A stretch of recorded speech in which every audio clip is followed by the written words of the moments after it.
Lima lang ata tayo eh. Lima nga. Makaikot pa tayo lima. Kaya. Kaya pala kumakandit ka. Hindi mo kuha ko ganyan.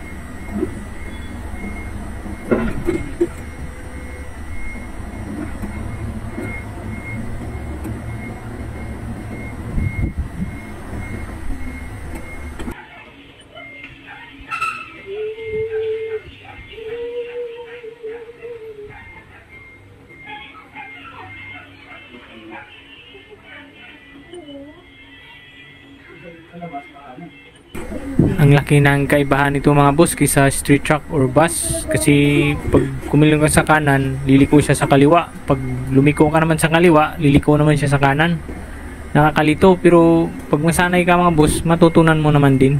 Kailangan lang talaga focus sa pag-drive at pag-practice, kasi hindi siya basta-basta, parang mahirap, pero kaya to. 15 days naman tong pag-aaralan namin mga boss. Sana makapasa sa adjustment. So maraming salamat mga boss sa panonood.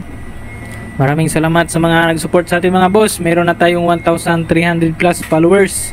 So dun sa mga bagong followers natin, hindi ko na kayo maisa-isa. Maraming salamat sa pag-follow, like, and share. Pag tumama na lang. No, maraming salamat mga boss. So angat-angat lang tayo mga boss. Basta organic lang, walang problema yan. So maraming salamat sa panonood. God bless. Hanggang sa sunod na video mga boss.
Malasing ganito sir.